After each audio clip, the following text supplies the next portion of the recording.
여기 앉아 계신 분들이 진짜 매니아 분들 같습니다. 반갑습니다. 예. 여러분 제가 크게 안 하셔도 안 해도 잘 아실 거고요. 강력계 선지가 32년 하셨고요. 지금 퇴직하시고 지금 한국경제연구소 연구위원 그리고 연쇄살인 분야로 박사학위 하셨고요. 그래서 오늘 영화에 대해서 그리고 어떤 사회적 현상에 대해서 굉장히 좀 흥미롭고 자세한 얘기를 많이 해주실 것 같고요. 그다음에 작년 9월부터 유튜브랑 이제 팟캐스트 같이 하시는데 사건 의뢰라고 너무 내용이 안 쳐서 순식간에 54,000명의 구독자를 유튜브에서 요새 54,000명 구독자를 빨리 모으기 굉장히 힘들거든요. 그럴 정도로 굉장히 많은 팬들을 보내주고 있습니다. 네. 현재 진행 순서 말씀드릴게요. 제가 이제 영화에 관해서 그 박사님과 이런저런 얘기를 나누고 후반부 여러분들에게 질문을 받도록 하겠습니다. 먼저 질문해 주시는 선착순 세 분에게는 다빈치 코드라는 이 보드게임이거든요. 이거를 선물해 드리도록 하겠습니다. 그래서 질문하시는 순서대로 요 진행자분께서 마이크랑 함께 전달해 드릴 테니까 박사님께 궁금한 사항 있으면 생각하셨다가 영화와 관련된 질문은 더욱 좋을 것 같고요. 또 오늘 연쇄살인을 다룬 얘기니까 그것과 관련된 사생된 그런 질문을 해주시면 고맙겠습니다. 네.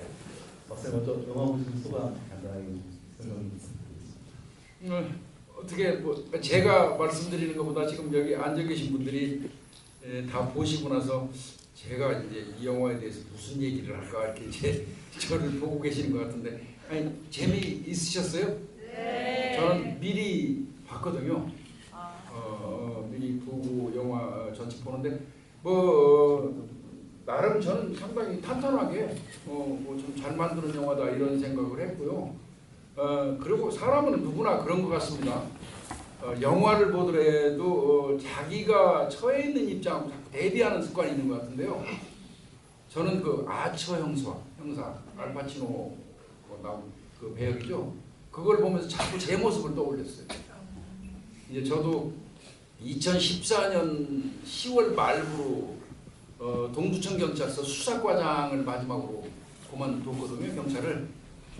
그리고 나서 이제 어떻게 보면 뭐 지금 범죄학연구소에 있지만 이제 퇴직 형사 아니겠습니까? 늙은 형사가 돼버렸네요 어느새. 그래서 자꾸 그 모습이 저하고 자꾸 오버랩되는 거예요. 그럼 상당히 저는 좀 남다르게 봤습니다. 모르겠습니다. 제가 그렇게 입장에 처해 있어서 그런지 몰라도. 박사님도 퇴직한 다음에 어느 날 출근하고 있더래요. 경찰서로 출근한 한 번도 아니고 두 번씩이나. 근데 더 재밌는 건 사모님도 잘 다녀와 이렇게 하셨는데 32년 동안 한 그 근무를 한다는 게 그만큼 그 내재화되시다고 그럴까요? 네. 항목이라고 보시면 될 것 같고요. 영화에 대해서 제가 잠깐만 설명해 드리면 그 감독은 이제 조니 마틴이라는 사람이고요. 스턴트맨 출신 감독이고요. 그래서 액션씬이 좀 두 차례 정도 나오고 있고요. 각본은 두 명 있었어요. 한 명은 마이클 케이시고 한 명은 찰스 허팅거라는 사람인데 찰스 허팅거라는 사람이 좀 범죄학 이 분야에 좀 관심이 많았다고 하더라고요. 그래서 이 사람이 그런 아이디어를 낸 거죠. 살인자가 시체를 남겨두고 편지를 새겨 넣은 채로 형사가 다음 피해자가 죽기 전까지 그 단어를 알아내야 한다면 어떨까?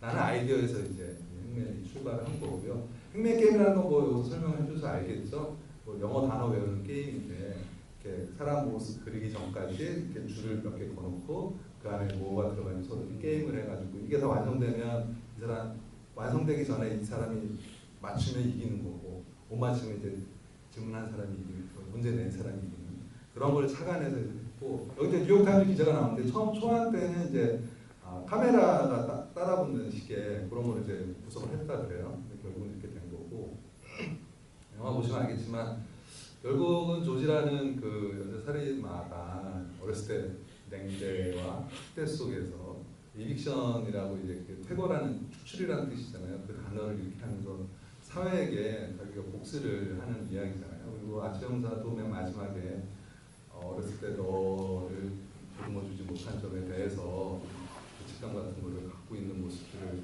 보여주는 결말을 놓고 봤을 때 이 감독과 각본가는 좀 사회적 메시지를 좀 담아내려고 했던 게 아닌가. 한 어린 그 학대받고 냉대받는 아이들 사회가 보여주는 있을 경우에 그런 것들이 나중에 커져서 이런 식으로 이 사회가 또 상처와 아픔을 겪게 되는 과정들을 좀 보여준 게 아닌가. 저는 개인적으로 그런 시각에서 영화를 봤고요. 네, 그러면 박사님께 여쭤보도록 하겠습니다. 네. 긴장되는데요. 제가 훨씬 더 긴장이 되는 상황이고 이게 보면 그 형사가 그러잖아요. 칼 어머니 맡았던 형사가 그런 얘기 하잖아요. 그 연쇄살인마가 살인을 멈췄을 때는 죽었을 때와 체포됐을 때와 그다음에 감옥에 있을 때. 그 말은 뭐겠어요? 연쇄살인마는 살인을 안 멈춘다는 거예요. 네. 붙잡히기 전까지는. 실제 연쇄살인마들이 그런 특성들이 있는지. 아마 여기 지금 제가 판단할 때 여기 앉아 계신 분들은 일정 부분 이 분야에 좀 지식이 있으실 것 같아요. 느낌이. 그래서 말 잘못하면 코피 터질 것 같은데. 맞습니다. 연쇄살인마 이런 경우는요. 이제 제가 비근한 예를 들게요. 뭐 잘 아시는 분들은 아시겠지만 제가 화성 형사입니다. 86년 9월부터 91년 4월까지 사이에 화성 지역에서 발생했던 연쇄살인범 10차례에 걸쳐서 발생했죠. 그때 제가 현장 나가서 수사를 좀 했었어요. 그러다 보니까 이제 그게 봉준호 감독에 의해서 살인의 추억이라는 영화로 만들어졌죠.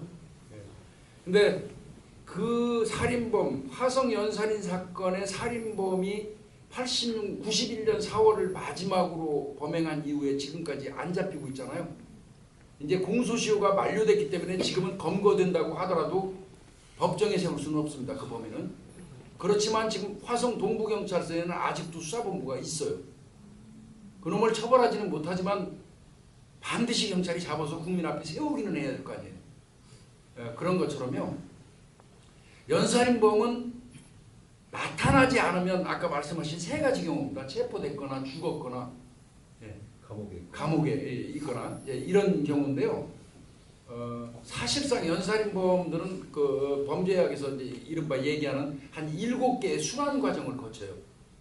그래서 이를테면 범죄를 구상하는 단계, 그 다음에 완성됐다고 생각되면 덫을 쳐놓고 기다리는 단계, 낚아 채고 또 살해하는 단계, 그 다음에 전리품을 챙기는 단계, 이런 이 순환 과정을 거치면서 이게 일정한 기간을 두고 계속 반복되기 때문에 연쇄살인범이라고 부르고 연쇄살인마라고 부르거든요. 그래서 이 사람들은 기본적으로 자신이 살아가면서 인생에 있어서 자신의 존재 가치를 느끼는 것은 사람을 죽일 때예요. 그래서 사실 우리나라 같은 경우는 아니지만 이제 범죄학자들은 그렇게 얘기합니다. 미국 전역에는 약 5,000명 정도의 연살인마가 존재하고 있다고 그래요. 일본도 가까운 이웃 일본도 300명 정도를 보는 학자들도 있습니다. 범죄학자들이. 근데 이제 다행히 우리나라는 정남규 사건을 마지막으로 해갖고 지금 보이지는 않고 있거든요. 그렇지만 연살인마는 언제든지 나타날 수 있다는 거죠. 예. 그래서 그 연살인마는 죽거나 아까 얘기한 것처럼 체포되거나 이러지 않으면 감옥에 있고. 그렇지 않으면 여전히 범행을 할 수밖에 없는 구조라는 거죠. 그래서 위험한 거고.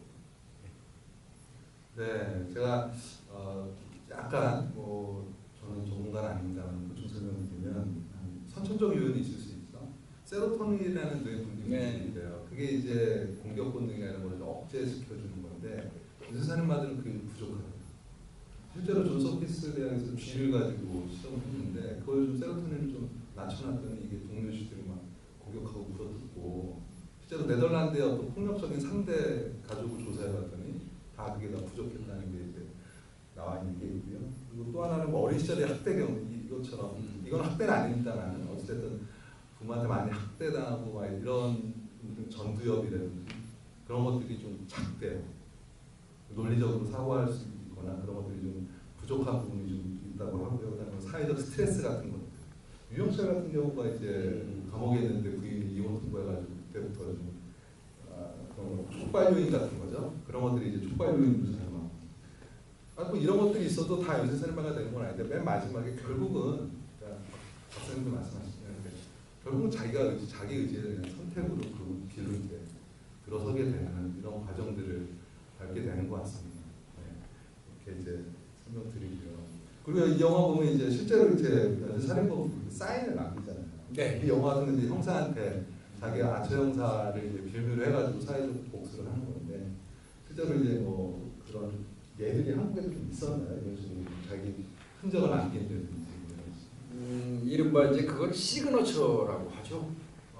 범행을 하고 나서 이건 내가 한 거야, 내 특허야 하는 것처럼 현장이나 이제 대다수가 살인 사건 같은 경우는 본인이 희생시킨 그 피해자의 신체 아마 주로 해요. 사실은 잘 알려지지는 않았지만 오늘 모인 분들한테 뭐 이 얘기를 해드려야 되겠네요. 사실은 화성연 살인 사건의 범인도요, 한 7차 사건부터는 시그너처를 했어요. 여중생 같은 경우는 사망했을 때 사망한 상태에서 그 날카로운 면도칼 같은 걸로 가슴 위에다가 바둑판 형태를 그어놨었어요. 그게 이제 일종의 시그너처였습니다. 그래서 이제 우리는 형사들, 이제 우리 화성팀들은 이제 그런 사체가 만약에 다른 곳에서 화성 이외의 장소에서 그런 사체가 또 발견이 된다면 이거는 끔찍한 일이거든요. 그것 때문에 엄청 이제 고민했던 적이 있었는데 용케도 지금까지는 그게 발견이 안 됐고요. 그 이외에도요. 사실은 제가 32년 동안 살인 사건을 배당받은 게 전부 보니까 41건이더라고요. 용케 저는 운이 좋아가지고 40건을 하긴 했는데 한 건을 못했어요. 포천 여중생 매니큐어 살인 사건 제가 담당 형사거든요.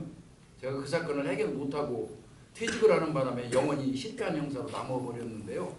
그런 경우에도 시그너처가 있었어요. 그래서 국내에서는 사실 언론의 보도는 좀 통제하에 안 하고 있지만 이 나름대로 이 시그너처가 있습니다. 이 경우도 이제 그거하고 유사한 맥락을 보시죠. 뭐 잘 아시겠지만 이제 미국 같은 경우에는 조디악 킬러라고 이제 영화도 나왔습니다만 결국 안 잡혔어요. 조디악 킬러는. 90년대 초반까지 뭐 30명 정도 죽인 것 같은데 어쨌건 안 잡히고 있는데 일각에서는 죽었다는. 그러니까 결국은 죽었을 겁니다. 죽지 않았다면. 그러니까 아까 여기 형사가 얘기한 것처럼 죽지 않은 다음에 또 범행을 또 저지르고 다녔겠죠. 그런 것들이 있고 한국은 얼마 전에 좀 경우는 굉장히 좀 다르긴 하지만 어찌됐든 암수살인한 영화 같은 경우에는 형사와 같이 자기가 예전에 해놓던 걸 가지고 게임을 같은 걸 벌이면서 자기 어떻게 뭐 영치금이라도 받아내려고 했던 실제로 이제 그것이 알고 싶다 통해 가지고 이제 보도가 됐었던 그래서 영화까지 만들었던 경우도 있고 또 뭐 이런 시각도 있어요. 시그너처를 하는 경우가 그렇게 뭐 대중화 그 연쇄살인범들이 모두 다 그런 거 같지는 않고 거기다 이제 의미부여를 너무 해버리면 굉장히 좀 혼란에 빠지는 경우도 좀 있는 것 같아요. 제가 이거 준비하기 위해서 연쇄살인 관련 책을 좀 읽어봤는데 전북 고창인가 거기서 이제 여중생을 누가 죽인 다음에 산소 위에다 이렇게 십자가 형태를 이렇게 해놨대요. 김혜선 사건인데요. 그래서 언론에서 사회적 타락에 대한 경고 메시지다 뭐 이런 식으로 해석을 하는 거예요. 그 살인마가 시그니처를 남겼다.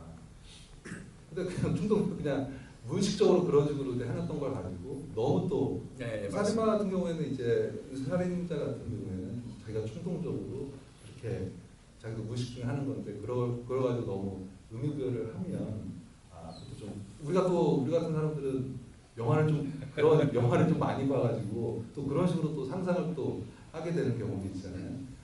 사실관계 파악을 좀 정확하게 하는 것도 그런 것이 중요한. 근데요, 이제 시그너처 하면은 일반적으로 여러분들이 알고 계시는 건 표식이잖아요.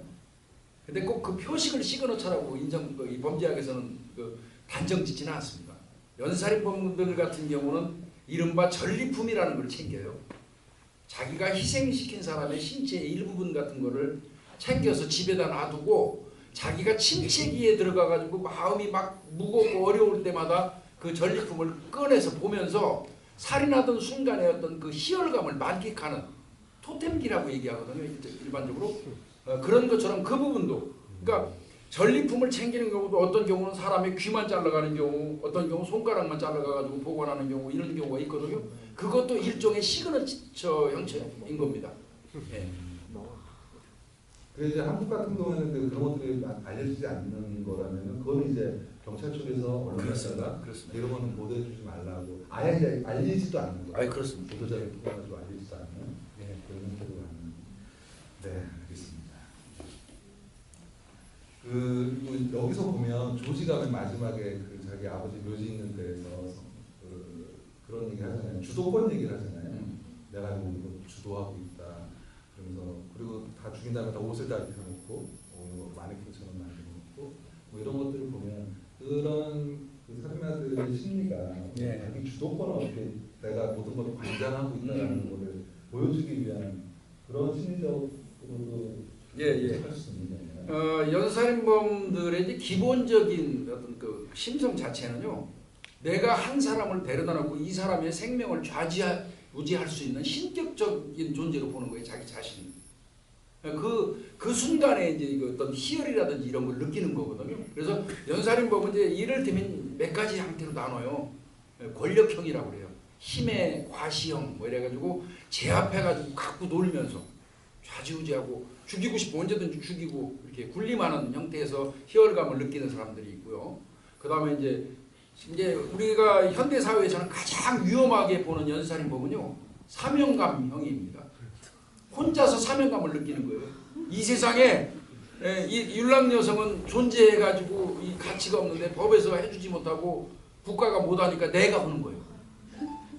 그런 사명감형 이 연살인마들 같은 경우는 이거는 굉장히 심각합니다.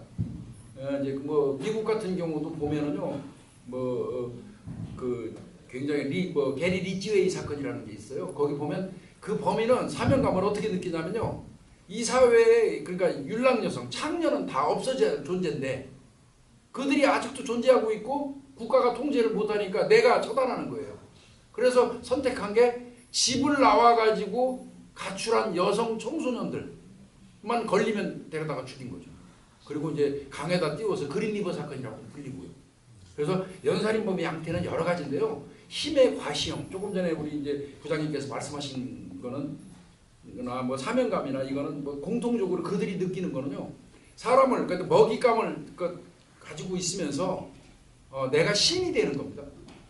이 사람의 목숨을 내가 죽일 수도 있고 살릴 수도 있다고 여기면서 희열감을 느끼는 그런 양태라고 보시면 됩니다. 그래서 그 주도권을 만끽하려고 하는 이유가 어렸을 때부터 자기가 계속 소외되어 있고 그렇죠. 자기가 존재감 없이 살아왔기 때문에 이게 굉장히 실제적으로도 보면 굉장히 사회적 약자만 노리는 경우가 굉장히 많아요. 노인분들, 여성분들, 그러니까 그래야지만 자기가 완력이 통하잖아요. 근데 굉장히 힘도 세 보이고 이런 사람들만 골라가지고 하는 경우는 거의 없잖아요.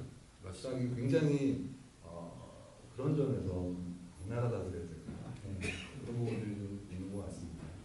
어떻게 보면 좀 가장 근본적으로는 굉장히 좀 사회가 좀 건강하고 모든 그런 어렸을 때부터 한 가정 모든 집에서부터 행복한 가정, 물론 굉장히 좀 이상적인 얘기긴 하지만 그런 것들이 많이 정착이 되고 사회가 건전하게 잘 돌아갈수록 연쇄살인마가 나올 확률은 그런 와중에도 나오겠지만 그래도 확률은 굉장히 좀 떨어뜨리고 적게 나올 수 있는 게 주도권 얘기 나오니까 그런 생각이 좀 들어서 여쭤봤었고요. 만약에 연쇄 사건이 일어나면 현재 경찰들은 수사를 어떤 식으로 진행하는지 여러분들 많이 궁금해하실 것 같기도 하고, 박사님은 과거 어떤 식으로 수사를 하셨는지. 그러니까 여러분들이 지금 오늘 보신 영화는 그래도 범인이 꼭 다음 거를 예고를 해주잖아요. 네? 머리 써가지고 다음에 네가 잘 찾아서 어디로 가면 분명히 사체는 있잖아요. 아니면 빨리 가고 구할 수도 있었고요, 그렇죠? 근데 이제 대한민국에서 일어났던 사건은 예고가 없지요. 그리고 일반적으로 또 다 예고가 없는 게 연살인범이고요. 연살인범이 다음 그 사건을 어디서 할 거를 암시하는 경우는 없죠, 거의. 이건 영화니까 가능했던 거고요. 유영철이 같은 경우도 유영철이가 20명 죽였습니다. 원래 이제 처음에 우리가 기소할 때는 21명 살해한 걸로 했는데 나중에 한 명은 정남규가 죽인 걸로 밝혀졌어요. 예, 근데 정남규 거를 유영철이가 내 거라고 제가 챙겼던 거예요. 그래서 21명이 됐는데 정남규가 그 유영철이가 자기 거라고 자기가 했다고 하는 걸 보고 밖에서 열받아 죽을 뻔했다는 거예요. 저건 내가 살해한 건데 유영철 저 새끼가 죄송합니다. 형사를 오래 하다 보니까 아직까지 이게 세척이 안 됐어요. 감안해서 죄송합니다. 죄송합니다. 박사님이 공적인 장소에서 욕했다 이런 식으로 하시면 안 되고요. 정남규가 너무 화가 났다는 거예요. 그래서 언젠가 유영철이 면회를 가서 검거가 안 됐으면 유영철이 면회를 가고 그걸 따지려고 했다는 거예요. 근데 용케 이제 걸려가지고 20명으로 이제 줄었는데요. 사실은 연살인마들이 자신이 다음 활동을 예고하는 사례는 없고요. 없고 화성 사건이 발생했을 때 대한민국 경찰이 겨우 할 수 있었던 거는 전국 경찰의 그 수법 공유하는 것밖에 없었어요. 그래서 뭐 이를테면 집을 나간 지 오래됐는데 왜 귀가를 안 하고 있냐 그러면 가출 실종 사건에다가 집중하는 정도 형태, 뭐 그 정도 선이었고요. 뭐 이거 지금처럼 뭐 예고되고 하는 건 없었고, 그렇다고 보셔야 될 것 같아요. 요즘은 이제 CCTV가 예전에 비하면 80년대나 굉장히 많아졌잖아요. 지금은 CCTV가 없는 곳이 아마 거의 없을 것 같은데 CCTV가 굉장히 많이 좀 발달하면서 그러니까 사회적인 어떤 시스템들이 좀 발전하면서 연쇄살인마들이 활동 범위가 좀 좁아진다든지 그래서 좀 그렇게 영향받는 경우도 좀 있나요? 그건 맞습니다. 솔직히 말씀드려서요. 저는 80년대 초반부터 형사였어요. 그래서 저 같은 형사들은 이제 운동화 신고 뛰어다녔기 때문에 발로 뛰는 형사였거든요. 그리고 말 그대로 수첩에다 적어가면서 범인 쫓아다녔거든요. 근데 요즘 우리 후배 형사들 보면 짜증이 나요. 제가 보면. 이놈들은 사건이 딱 발생하면 현장 가가지고 CCTV부터 찾아요. 그래가지고 CCTV가 안 보이면 거의 포기하는 상태로 들어가더라고요. 사실 형사는 그런 행태를 보이면 안 되거든요. 그런데 이제 그럼에도 불구하고 사실은 여러분들 세계에서 CCTV가 단위 면적당 제일 많은 나라가 어느 나라 같습니까? 대한민국. 예전에는 압도적으로 영국이 많았는데요. 이제는 우리나라가 훨씬 앞섰어요. 뭐 어떤 학자는 1.3배 정도 된다고 해요. 영국보다. 그래서 너무나 우리나라는 이 CCTV가 촘촘하게 돼 있어요. 근데 달려있는 CCTV만 CCTV가 아니잖아요. 지금은. 우리가 타고 다니는 차에 있는 블랙박스, 버스 블랙박스 이 모든 게 다 CCTV 아니겠습니까? 예, 그러다 보니까 대한민국에서 사실상 범죄하는 건 굉장히 어려워요. CCTV에서 넓게 계속 추적해 가니까 거의 다 잡잖아요.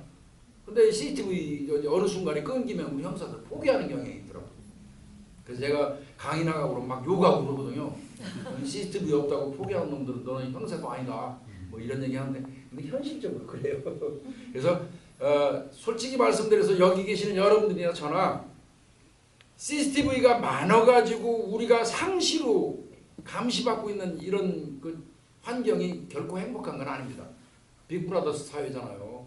제가 상암동에서 여기까지 차를 끌고 오면서 적어도 저라는 사람이 CCTV에 100번은 찍혔을 거예요. 여러분들도 이거 끝나고 집에 가시면 가는 동안에